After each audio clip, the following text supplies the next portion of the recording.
Welcome back to my channel. I'm here to share with you the top 10 books that I read in 2016.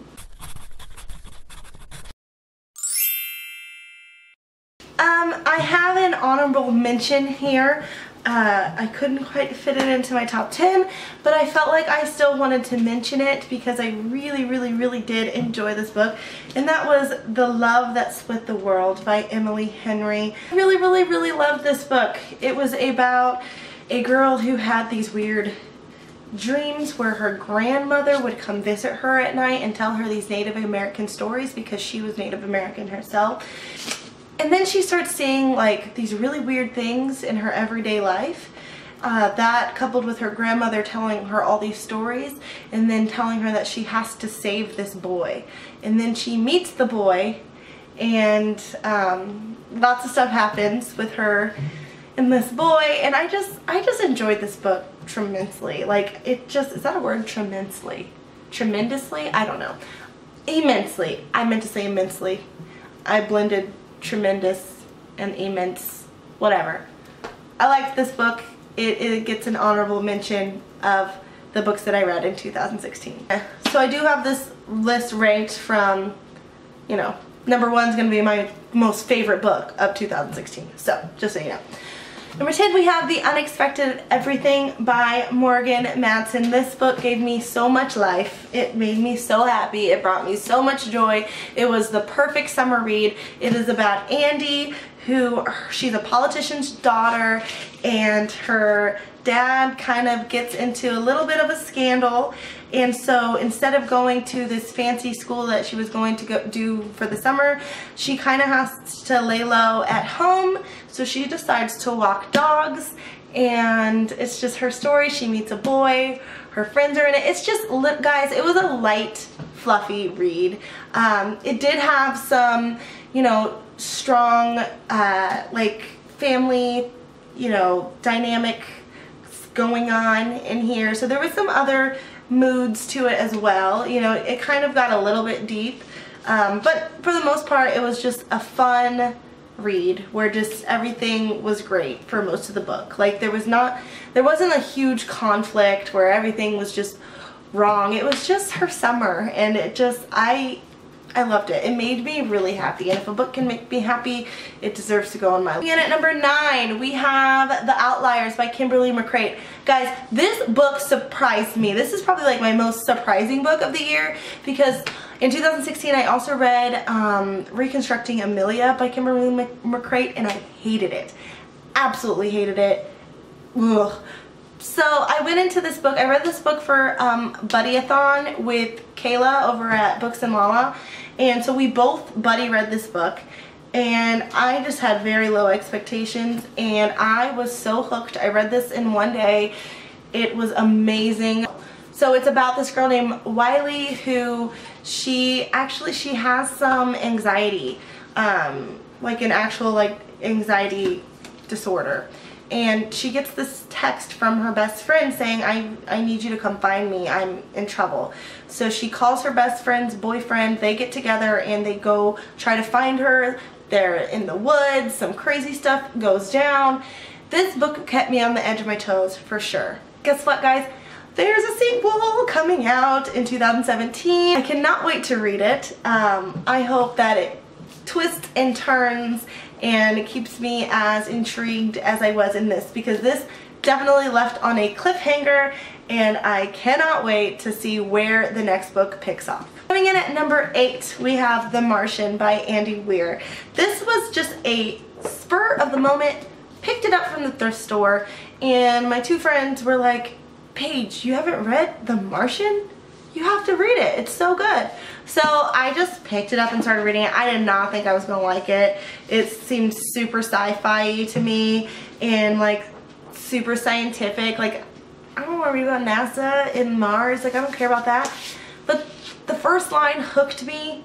Like, the very first line of this book hooked me, and I was hooked the whole time. I will say that it did get kind of technical at times, and I did find myself like skimming a little bit over chunks of, you know, text, but it quickly like wrapped that up and then was right back to me being just totally engrossed in this book, and it was so funny. Guys, this book was like the funniest book I've read all year. Maybe the funniest book I've ever read. It was really funny. So definitely love this book, and I loved the movie as well. Coming in at number 7 is actually an ARC. This book comes out in January, so this book will be out. If it's not already out, it will be out at least by the end of this month, and that is Allegedly by Tiffany D. Jackson. Guys, this book follows Mary. She has been in prison since she was 9. Well, juvie. Since she was 9 for allegedly killing this little baby that her mom and her were babysitting. They are both black, and she and the little baby was white, came from like a wealthier white family, and so she went to jail for allegedly killing this innocent little infant. And then this whole book was her life, because she had gotten out of the prison system and she was now in like a group home, kind of like halfway house group home type thing for girls her age, and she just kind of dealing with the turmoil of being known as a baby killer, and then trying to kind of redeem herself and kind of, you know, find out the truth about what really happened that night. So it was amazing. I loved this book, guys. This, I mean, not only do we have like an Own Voices main character, everything about this book was so impactful. I will say that one negative thing I will say about it is the last like 5 pages shouldn't have even happened. That's all I'll say. If you read it, you'll know exactly what I'm talking about, but it had to make my list because it was really, really good. Coming in at number 6, I have another ARC. This book actually comes out in April, and I definitely had to put it on this list, and it is The Upside of Unrequited by Becky Albertalli. Guys, this book, oh my gosh. I have never read a book with so much diversity in it, but it's just so like authentic, and just, it's not trying to be a diverse book, it just is. Like, the author, sometimes you read books and they try to shove so much diversity into a book just for the sake of having a diverse book. You know what I mean? Like, just for the sake of saying, oh, I have black characters, and I have Asian characters, and I have LGBTQ character in here, and oh, look how diverse my writing is. It wasn't like that. It was so real and like raw, and the writing in this was just so great and so believable. The story follows Molly and what's her sister's name? Cassie, and they're twins, and Molly is straight and Cassie is lesbian, and Molly is she's kind of heavier. She's kind of heavier set, and she feels like her love is always unrequited, and she meets a boy, obviously, and it's just like a coming of age story. But the dialogue in this book between the teenagers was so believable, guys, so believable. It felt like conversations I would have had when I was a teenager with my friends. It just, the author, Becky Albertalli, did such a good job, and I think it's because she's actually a clinical psychologist, and she worked with teens, and so I think she's just really able to get into the mind of a teenager and write a stellar YA novel chock full of just authentic characters and awesome diversity. This was a awesome book. I recommend it to everyone. I loved it, and now that I've talked about it on my channel, finally, I can finally send it in the mail, and I am sending it to Kayla because she is dying to read this book, and so here you go, Kayla. I finally blurred this book on my channel. Now I can finally take my butt to the post office and mail it all the way to Canada to you. We have Sharp Objects by Gillian Flynn. The main characters in this book were just so messed up, and I enjoyed it thoroughly. This was a story about a Camille. Cammie Parker, and she was a reporter, and she had to go back to her hometown to cover stories of all these girls who mysteriously came up missing. And one of the things that I love about Gillian Flynn is she's from Missouri and I live in Kansas City, and so a lot of the places that she writes about, like, I know like where she's writing, like the towns and everything like that. I really enjoy Gillian Flynn books, and I really loved this one, and it was my first ever Gillian Flynn, so I had to put it on this list.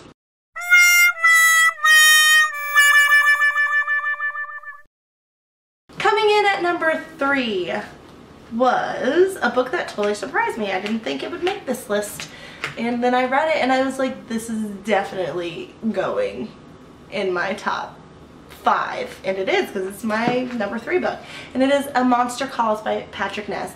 Super bummed that I did not get the illustrated edition of this book. This is like the stupid movie edition, but I mean, I got it at Half Price Books. It was super cheap, and they didn't have the illustrated edition, so this is what I got, and this is what I read, and it did so many things to my heart.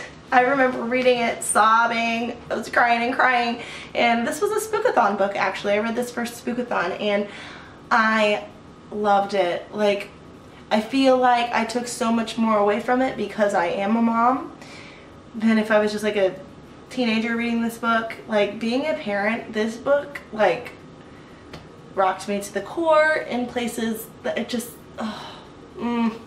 this book was great. Coming in at number 2, which I'm super sad that it's number 2 and not 1, but I'm not sad about it because obviously I enjoyed a book more. But all year I was like, this is my top number 1 book of 2016. It's just so awesome, and it was. I mean, it's my number 2 book, and I think you might know what I'm gonna say, and that is A Head Full of Ghosts by Paul Tremblay. Guys, if you haven't read this book, just go ahead and read it because it is awesome. It is so good. It's about a girl who is struggling with like schizophrenia. Her family thinks she might have schizophrenia, but then the dad and the family start to think, well, maybe she's possessed. So they bring in a Catholic church, the priest, and they do an exorcism, and it's all recorded on live TV, not live TV, but it's recorded for this like mini series, kind of like an exorcism, you know. And it just, guys, but it does, you might think it sounds cliche. It's not. Oh wow, this book was so good. It will always be one of my favorite books of all time. I'm sorry that it didn't make the cut for number 1, but I'm about to tell you what my number 1 book of 2016 was.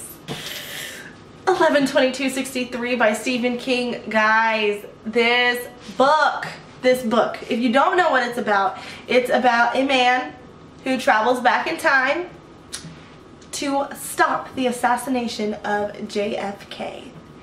It took me for a ride. It was amazing, and the ending was amazing. I couldn't have asked for it to end any better than the way it had. It just, this book, it's my first ever Stephen King book. The characters in it were just amazing. I loved our main character. I loved everything, every little thing in it. It kind of made me want to live in the 60s, except for not really, because I probably wouldn't have had a very good life in the 60s given my skin color, but I loved it. Like, this book, guys, I know it seems daunting, it seems like a huge book, but if you are thinking about reading this book, let me just push you over the fence and say just do it, because you won't regret it. Every single page in this book I devoured. Every single page. It was, without a doubt, hands down, the best book I have read in 2016, maybe ever. It was so awesome, and I cannot wait to read more books by Stephen King. I now have accumulated like 5 more of his books. So I'm totally down for the Stephen King. Totally down for the SK. So there you have it. That is my top 10 books of 2016. Let me know if you've read any of these books and how you ranked them. and if you enjoyed them or if you absolutely hated a book that was on my top 10. So let me know. I'd love to discuss it below. Happy reading.